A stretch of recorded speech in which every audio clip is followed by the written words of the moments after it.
What's going on, guys? Aiden Chong back in another video, and today I will give you 3 men and 3 women who could possibly win the Royal Rumble in 2026. We're a little under 2 months away from the Royal Rumble, so I wanted to give my opinions and my thoughts on who exactly I think could actually win these matches and what story I think could follow that. If you haven't already, make sure you hit the subscribe button down below, leave a like, comment as well. Let's get right into the video. First person I think could win this match is LA Knight. Yeah, I think LA Knight actually is a really solid shot to win the Royal Rumble. He's currently my favorite, even though there's a couple other people ahead of him. 2 of them I actually will name on this list. So the reason I think LA Knight is such a favorite for the Royal Rumble is I feel like his story has been progressing at a steady rate for the past couple of years. I feel like there's been some points where you should have struck the iron while it was hot. 2023, some people thought he could beat Roman, which, I'm not necessarily going to be one of those people who say he should have beat Roman, but I feel like you could have done something there. 2024, I think giving him Money in the Bank would have been a really good idea. Damian Priest was your champion. I feel like having LA possibly cash in on Damian Priest, who cost him that previous Money in the Bank, could have been a fun story to tell.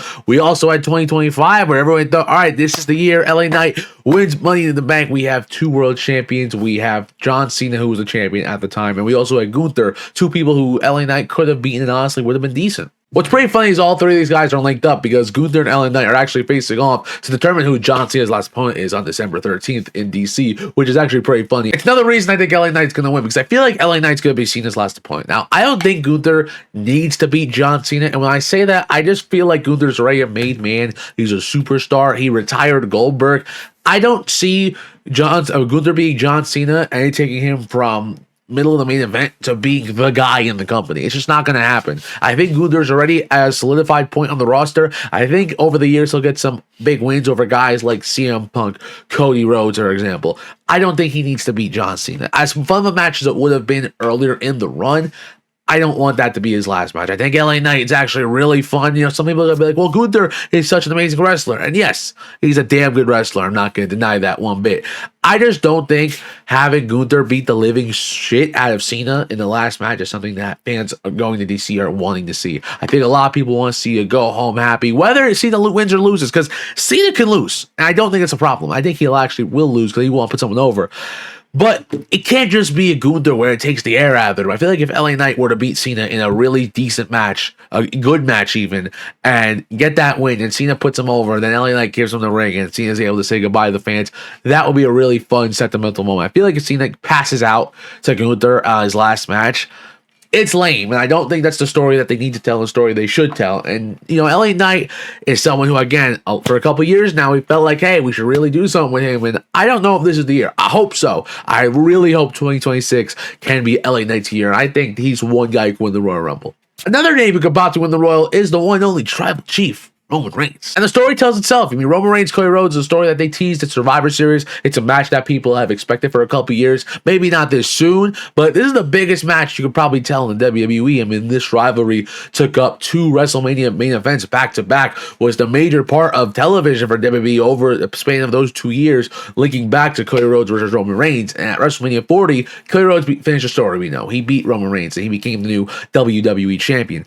Now, with this, Cody being champion, it makes it interesting because I don't know who wins that match. I've said this before in the recent video I made on the channel. That's a match where you can book it and either guy can come out winning because whoever loses is clearly the number 2 behind the other guy who wins. So do we give it to Roman Reigns and hope he stays for a while and doesn't go to Hollywood? Or do we give it to Cody Rhodes and he's been the QB1? Do we just build that and keep that going, have him beat Roman again? It's a story that, is a double-edged sword because you can go either way, and there's cons and there's pros for each way you go with it. Because if Roman Reigns wins, he's going to be their champion again. He's going to be an integral part of TV. You just need him to show up because when he's on TV, it's always good. When he doesn't show up, he does that part-time shit, it takes away from the quality of your television. We know how good Cody Rhodes is. We know how dedicated he is to his passion and the craft, and we know he's going to be there every single week. We just need to see if he were to get a big win over Roman, what does he do next, right? Does he continue the babyface stuff and, rehash some of the feuds with some heels he's already fought? Because I'll be honest, I feel like he's fought every major heel on the roster outside like a Braun Breaker and a Bronson Reed. We could probably stretch Gunther in there, Dominic Mysterio. We could probably run that back in because that wasn't too major. But there's a couple of the feuds you can go with for Cody Rhodes. I feel like as a heel, He could face guys like AJ Styles on his way out. He could face Randy Orton, and that'd be a great feud. If Seth Rollins is a babyface, by the time he comes back next year, it could be him. LA Knight is another guy who could probably feud with Cody Rhodes, depending on what his story is looking like at that point. If Kevin Owens comes back next year, which I don't think he will, but if he did, it could be Kevin Owens. There's a lot of superstars that could end up facing Cody Rhodes as a heel. I feel like that's a really good option, something that WWE should look into. So Roman Reigns winning, I don't think is a worst option. I think it's definitely something that should be placed secondary to LA Knight. I feel like LA Knight is a better case and a better reasoning to win it. But Roman Reigns winning the Royal Rumble is not the worst thing in the world. I honestly think it would be a hell of a main event. And if I were to pick that match, I'm booking Roman Reigns to win. I'm going to keep it a buck. The third guy I think could win the Royal Rumble is Randy Orton. I know people are going to be like, yo, you don't think Braun Breaker's going to win? And the answer to that is no. I think the push for that is a little too soon. I feel like SummerSlam could be a good time to crown him as champion. I think Randy Orton has been waiting for months. He hasn't been on pay-per-view since SummerSlam. And we've been waiting for Randy to return, waiting and stalling. And I think this is finally going to be the time where Randy Orton gets that big major story at this point of his career to win title number 15. I think a lot of people want to see him get 16 and 17 to possibly match John Cena. And I think that should happen. The problem is we're running out of time for it to happen because I don't see him being a guy you're flip-flopping titles to at this stage of his career. So I feel like if we're going to get there, we got to get him a title soon. I think he has a good 5 to 7 years left in the WWE. I feel like after that, it would genuinely be over completely, whether it's a part-time or full-time schedule.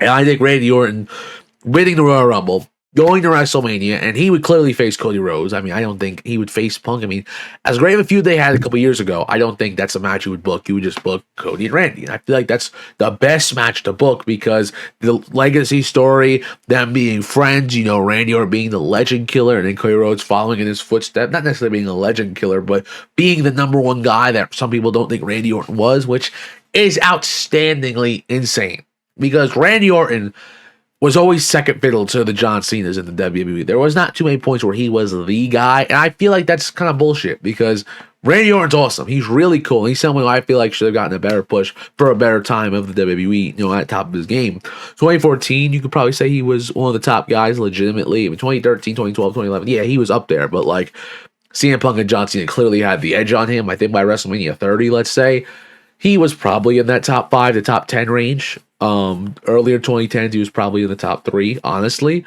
And I think by the 2020, he was the guy for a hot minute because Roman was off TV, and I feel like he was the man carrying COVID, to be honest with you. I feel like what he was doing with Edge, Drew McIntyre, even had a match with Keith Lee, and The Fiend, all those feuds are really good, and I feel like he needs to get rewarded for that, you know, just get damn man a championship, bro. He's Randy fucking Orton. You know, how many times you get to say in your life, we get Randy Orton on the roster? So, Randy Orton, if he were to win the Rumble, I think it's a good idea. I think it's something they should do, and it's hopefully something they end up doing. Now we get to talk about the lovely ladies of the WWE. Women's wrestling has been absolutely outstanding this year, something that I really want to shout out to all the great women, whether it's the Rhea Ripleys, whether it's the Io Skys, whether it's the Baileys, the Beckys, Charlotte Flair, Alexa Bliss. We have NXT superstars, Blake Monroe, Sol Ruka. We have so many different great women's wrestlers, and not just WWE, but we're talking about WWE in this video. For the Royal Rumble, one person, one of those great women is Liv Morgan. I think that's the overwhelming favorite to win the Royal Rumble match. I feel like Liv Morgan coming back, maybe getting the babyface turn because she's down with the Judgment Day, but we have like 2 months to then. I feel like you could tell a story where she slowly starts to separate from Roxanne, Raquel, and the rest of the Judgment Day, where it's turning her into a babyface, and then at the Royal Rumble, she could possibly eliminate one of Raquel or Roxanne, and that would solidify this turn, and Liv Morgan would win the Rumble and go to WrestleMania. Now, who would she face? I don't know, because at the moment, we have Jade Cargill and we have Stephanie Vaquer as your champions.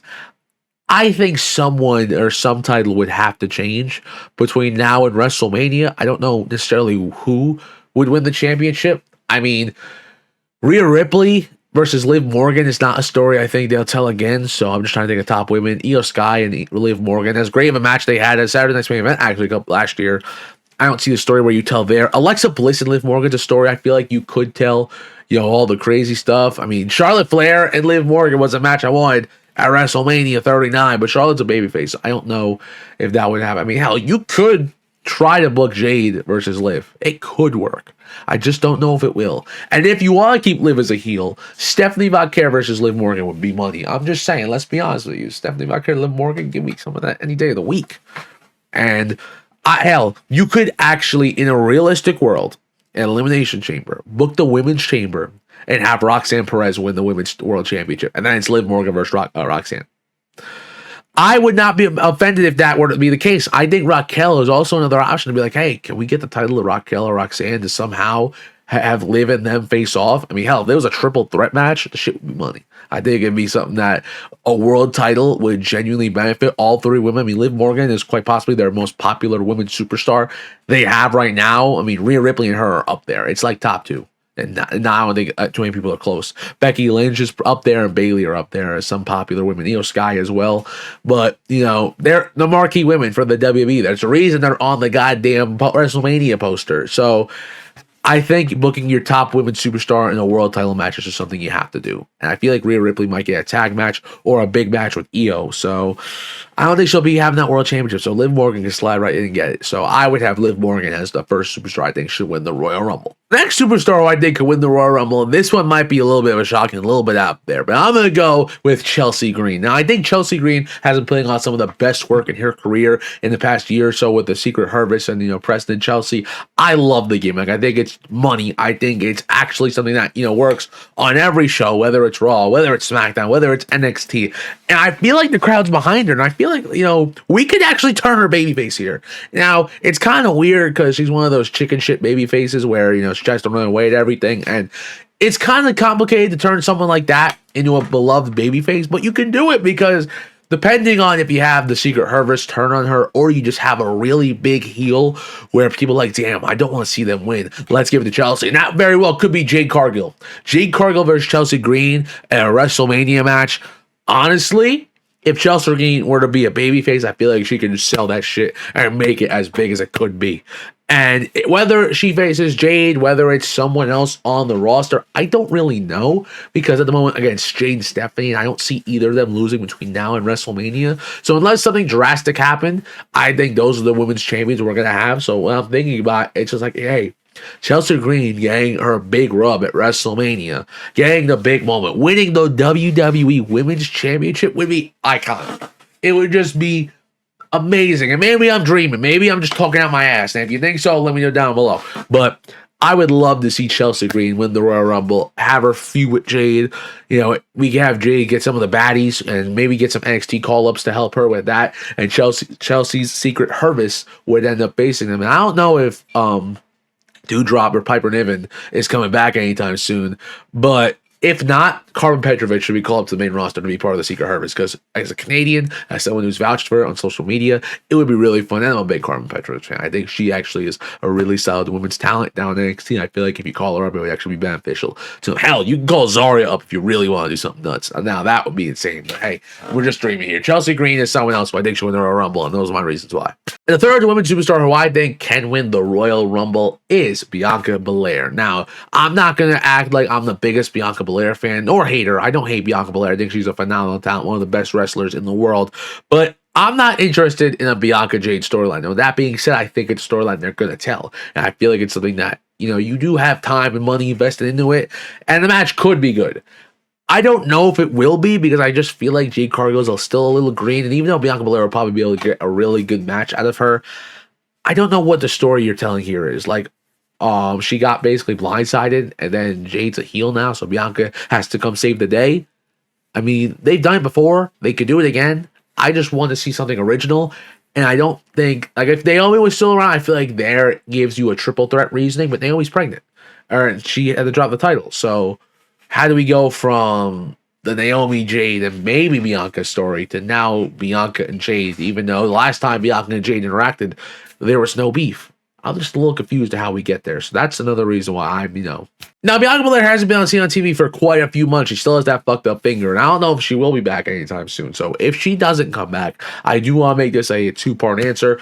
I think Alexa Bliss is someone who calls win the Royal Rumble. I think Alexa Bliss is someone who is just super over with the fans. Her and Charlotte's story is amazing. And I don't know if Charlotte's necessarily going to win a women's championship, but I think Alexa Bliss winning a Rumble to be a champion in Charlotte Flair, it would be a little more realistic than Charlotte to win a third Royal Rumble than face Alexa Bliss at WrestleMania. I don't know if that's the case. Maybe I'm, again, full of shit, and maybe I don't know what I'm talking about, but 3 Rumble wins for Charlotte Flair would bring her right back to where she was last year, where the fans couldn't stand her. I feel like she cannot win the Royal Rumble. It's just something that another woman superstar like Liv Morgan, like Chelsea Green, hell, I'd even say Bayley winning a second Rumble would do her more justice than Charlotte Flair winning a third Rumble. Now, I don't know what's going to happen between now and WrestleMania. Those are just my opinion. Those are my thoughts. I think Charlotte or Alexa, if she were to win, Charlotte could somehow win the women's championship from Jade Cargill in a big money match. Alexa goes heel, and boom, there's your WrestleMania match. Alexa goes over on Charlotte. Now, I don't know how we get there. I don't know how Charlotte and Jade face off, considering we still have the best friends tag team thing going on right now, but we still have a lot of time, so a lot of things that happen. But let me know what you guys think. Thank you so much for watching this video. We are now 8 days into a Chongmas. Tomorrow's video, I'm going to be reacting to some of my old wrestling clips that I filmed myself of wrestling shows, so I hope you are ready for that. Make sure you subscribe, like, and comment. I'll see you in the next one. I'm Aiden, and I'm out.